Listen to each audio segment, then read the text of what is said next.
Montreal, Canada. The year is 2001. Okay. And you are on a first date. Like the butterflies are there, that nervous energy, the anticipation. Right, the classic setup. Exactly. When Butler has just met Régine Chassagne after seeing her sing jazz at a local art gallery. Oh, wow. Yeah. And tonight is their very first real night spending time together. I mean, you would expect two young, artsy people to just grab a drink, right? Like take a walk, casually talk about their favorite movies, do that standard conversational dance where everyone is trying to present their best self. But they completely rip up that script. Instead of, a typical romantic evening full of small talk, they spend the whole night writing a deeply anxious apocalyptic indie rock song. They just bypass all the pleasantries. They sit in a car and write this track called Headlights Look Like Diamonds. It is such a jarring contrast, You have the fragile, hopeful beginnings of a new romance crashing headfirst into this heavy end-of-the-world dread. And yet, out of that intense first date, they captured something profound. You're listening to Deep Cuts and Deep Thinking. And today's deep dive is really special. Yeah, because we are exploring how this single intimate moment in a car accidentally created the entire emotional and sonic blueprint for Arcade Fire's massive career. Right, we are going to show you how everything they eventually became. The stadium anthems, the suburban anxiety, the massive communal sound, it was all already sitting right there in the passenger seat on night one. Okay, let's unpack this. Yeah. Because the central visual metaphor they crafted that night is just stunning, and we really need to understand how it works mechanically. Oh, absolutely. The core lyric goes, the headlights look like diamonds, the taillights burn like coals. Yeah. And if you've ever been on a date where the stakes felt impossibly high, you know this exact feeling. For sure. You are sitting across from someone trying to figure out if they are going to be a permanent, brilliant fixture in your life, or if they are already emotionally halfway out the door. Right. It is exactly like watching traffic in the dark. Yes. You are wondering if this new person is arriving like an unbreakable, dazzling diamond, or if the connection is already just a fading ember, leaving you behind in the cold. Well, what's fascinating here is the asymmetry of that exact metaphor. Okay. It is not just, a pretty observation about lights on a highway. It maps perfectly onto this intense emotional binary of approaching versus departing. Right, because they look so different. Exactly. Let's break down the imagery. Like, headlights are diamonds. They are moving toward you. And right at you. Yeah. And they are cold, permanent, and they promise something bright and valuable, but they are also blinding and distant. And completely anonymous, right? Absolutely. You cannot see the driver behind a diamond headlight. And it forces you to close your eyes. It is just overwhelming. But the metaphor gets even darker when you look at the other side of the car. The taillights. Right. The taillights burn like coals. Coals represent something that is departing. They are hot, they have warmth, and they imply a fire that used to be roaring. But now they are just fading embers. Exactly. They represent loss and the passage of time. The warmth is receding into the darkness, leaving you alone. Wow. So you have the cold, blinding promise of the unknown future coming toward you, and the warm, dying glow of the familiar past moving away. It captures the absolute, terrifying uncertainty of an undefined relationship. It perfectly articulates the vulnerability of two people who have literally just met. You are trapped between the diamond and the coal. Yeah. And what really strikes me is how they take this incredibly intimate interior feeling, two people figuring each other out in the physical enclosure of a car, and then they zoom the camera out to the world outside the windshield. Right. It paints this really eerie, threatening landscape. Like, we are in a bustling, romantic city. The lyrics say, the countryside's deserted, there's no one on the farms, the suburbs all are sleeping. It creates this sensation of, like, an evacuation. The whole environment has been entirely emptied out of visible human life. Leaving just the narrator and their partner as the last two people on Earth. Yeah. And then they deliver this incredibly striking line, the earthquakes set off car alarms. So what does this all mean? Is this a love song or an end-of-the-world song? Well, it is both. And that is where the narrative brilliance lies. To understand how they coexist, you really have to look at the bargain being made in the next verse. Okay. The narrator saying, tell me how the story ends and I'll keep them fires burning. Right. They are framing love not just as a passive emotion you fall into, but as ongoing, grueling physical labor. Love is maintenance. Exactly that. It is a fragile fire that they have to actively tend to while the world goes dark around them. They are basically saying, if you can promise me that this relationship has a future, I will do the exhausting work to keep the flame alive against the apocalypse. Yeah. And notice the setting again. The earthquake hits, and there are no people screaming. There is no human reaction. Just automated security systems wailing in the night. That is such a vivid image. It isn't a nostalgic, romanticized view of a childhood neighborhood. It is an apocalypse filtered entirely through consumer infrastructure. Right. The very first response to a natural disaster is a chorus of machines crying out to protect private property. This exact imagery establishes the band's career-long obsession with suburban dread. The idea that the modern world looks structurally normal on the surface, but is actually deeply unstable. And alienated, yeah. Ready to fracture at any second. To make that kind of apocalyptic dread sound authentic, you cannot just hire polished session musicians in a sterile recording studio, No, absolutely not. You need chaos. Right. You need an environment that mirrors that anxiety. Mm-hmm. And to understand how they achieve that physically, we really have to look at Montreal in the early 2000s. Such a crucial time and place. Yeah, because this sound was not created in a vacuum.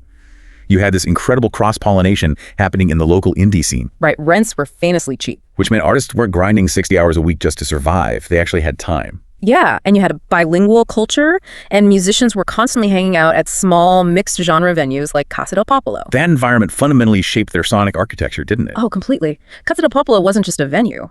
It operated more like a living room for the scene.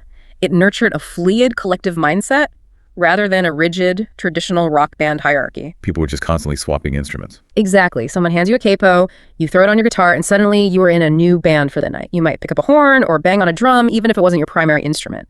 It prioritized raw ensemble performance over individual technical virtuosity. And that communal ethos leads us directly to the summer of 2002. Right. The initial Montreal lineup travels down to a family barn on Mount Desert Island in Maine to actually record their self-titled EP. Which includes Headlights Look Like Diamonds. Right, and the shift from the city to an isolated barn is crucial to understanding the sound. It really is. It was a completely DIY environment with modest equipment, and the acoustic space of a barn, like the high wooden ceilings, the lack of soundproofing, means all the microphones bleed into each other. You literally hear the physical space. Yeah, and the tension during those main sessions was incredibly palpable too.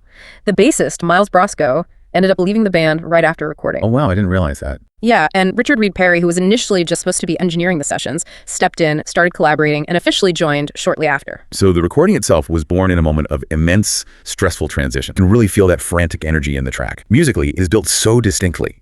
You have this propulsive bass line driving the whole thing forward. Like a racing heartbeat. Yes, layered with these chiming, anxious guitars and the unexpected tinkling of a piano and xylophone. And cutting through all of it, you have Wynn's raw, slightly strained lead vocals. It sounds like someone desperately trying to be heard over a storm. But we have to pause and give credit to the foundational architecture here. Oh, absolutely. While Wynn and Régine wrote the lyrics on that fateful first date, the musical skeleton, the chord progressions and structure for Headlights Look Like Diamonds, was actually written by Josh Dew. Right. He was the band's co-founder from their high school and early college days. He also designed their early website and promotional art before eventually leaving the band in 2003 to focus on visual arts. Right. That is him. His artistic fingerprints are deeply embedded in this track's DNA.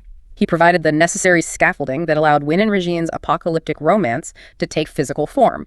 He gave the dread a melody. Here's where it gets really interesting, because the defining structure of this song is something we need to break down mechanically. Let's do it. It starts incredibly sparse, like minimal instrumentation. But as it progresses, it gradually accumulates layers of sound. Yeah, a new voice joins, then a heavier guitar, then more percussion. Until it builds into this massive, chaotic, communal crescendo at the end. And that wasn't just an aesthetic musical choice to make the song sound big. It was a philosophical statement that perfectly mirrors the lyrics. Walk us through that connection. Think about the bargain they made in the lyrics. I'll keep them fires burning. How do you keep a fire burning in the dark? You gather people around it. Exactly. This ensemble layering, this chaotic, multivocal climax at the end of the track where everyone is shouting and playing at maximum volume, they are physically acting out the survival mechanism of the lyrics. Wow. It is a statement of belief that by gathering together, making as much noise as possible, and singing collectively into the void, that human connection might actually hold back the apocalypse a little bit longer. The crescendo is the sound of survival. That changes the entire listening experience when you view it as a sonic survival tactic. It really does. And we should also look at how that communal maximalism was bubbling up regionally. You look at what was happening in Toronto around the same time with Broken Social Scene. Right. Their masterpiece, You Forgot It in People, was basically the defining document of that era's indie rock. And it relied heavily on throwing a dozen musicians into a room and letting the sound overwhelm the listener. It was a very specific vibe. Yeah, and the cross-pollination between the Montreal and Toronto scenes created a regional awakening to this style of sprawling, emotional music. Critics at the time even pointed out that the chaotic, multi-layered build-up and Headlights shared a distinct sonic DNA with Broken Social Scene's aesthetic. It was a collective movement toward finding comfort in musical density. So they take this massive sounding track, recorded in a tense, isolated Maine barn, and they self-release their self-titled EP on June 15th, 2003. Completely DIY? Yeah, they sell it out of the trunks of cars at local shows, distributed on their early website. It's a totally grassroots operation. But what absolutely fascinates me is how this one DIY track, born on a first date, basically predicted their entire trajectory as a generational band. If we connect this to the bigger picture, the DNA is undeniable. Right. You can draw a direct straight line from the structural mechanics of Headlights Look Like Diamonds to the massive emotional crescendos that define their breakthrough album, Funeral. Like Neighborhood Number One. Yes. It uses that exact same strategy, starting sparse, building tension, and erupting into an overwhelming collective vocal climax. And thematically... The Suburban Dread. Exactly. The sleeping, empty, alienated neighborhoods in this early 2001 track are the direct precursors to the haunted, sprawling cul-de-sacs of their 2010 Grammy-winning album, The Suburbs. They laid the entire foundation for their career on day one in the passenger seat of a car. But perhaps the most profound and consistent through line is the band's career-long obsession with light and how it dictates human emotion. Oh, that is a great point. We start right here, in 2001, with the hopeful, blinding glare of headlights and the dying, warm embers of taillights. Light is a guide, but an uncertain one. Right. Then we move to their album Funeral, which features the song Une année sans lumière, literally translated to A Year Without Light. The light goes out completely. Wow. Then comes the album Neon Bible, where the light mutates into the apocalyptic, media-saturated glare of television screens and neon signs. And then Reflector. Exactly. We arrive at Reflector, where the light becomes a trap, soul-stealing camera flashes, and endless digital reflections that completely disorient you. You can read the entire spiritual biography of the band just by tracking their relationship to illumination. And it all starts with those diamond headlights. It really does. It is incredible to see a theme stretch over a decade of music. And clearly, this song still holds immense power for the band themselves. Oh, absolutely. Even though it is considered a very early, deep cut from before they were famous, they haven't left it behind. They recently brought it back to the stage and played it live on September 16th, 2024 at the legendary Red Rocks Amphitheater. That is just crazy to think about. Right. To be playing a song you wrote on your anxious first date in 2001, standing in front of thousands of people at a massive, iconic venue decades later, that means the song still has teeth. It still bites. It absolutely still bites. When they play it now in a venue like Red Rocks, it functions as a visceral time capsule. It strips away the stadium-sized orchestration and the massive production budgets, and it reminds both the band and the audience of their absolute origins. It proves that the core emotional engine of Arcade Fire doesn't actually require a 50-piece orchestra. No, not at all. Or a massive light show. It just requires that raw, trembling tension between fear of the end of the world and the hope of a new relationship. Which brings up something I have been turning over in my head as we explore all of this. Does an early, unpolished track like this, recorded in a leaky barn with out-of-tune guitars, actually contain more emotional truth than the refined masterpieces that win all the awards? That is the ultimate question when evaluating any artist's early catalog. The refined masterpieces have the distinct benefit of budget, experience, and, the luxury of hindsight. They're perfectly constructed. Right, perfectly constructed and expertly mixed. But early recordings like Headlights Look Like Diamonds preserve something incredibly fragile and rare, unfiltered instinct. It is the sound of people discovering their literal voice in real time. There is no self-mythologizing yet because there is no myth. Nobody knows who they are. It's just pure, desperate sincerity.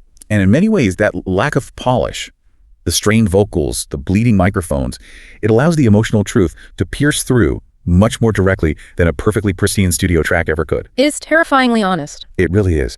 And looking at the entire journey leaves you with this lingering realization for anyone trying to create something meaningful. Which is? That artistic identity is rarely invented overnight, in a glossy, expensive studio. You don't just walk into a vocal booth on a Tuesday and decide to be a generational voice. Right, it is revealed slowly. Exactly. Through trial, error, and messy collaboration. The entirety of Arcade Fire's legacy, the crippling suburban dread, the desperate hope, the screaming communal vocals, the deep obsession with how light guides and blinds us, it was already sitting right there in that car on a Tuesday night in Montreal in 2001. It proves that great artists evolve from fragile beginnings that already secretly contain their entire destiny. The story was already written in the headlights. They just had to spend the next 20 years living it.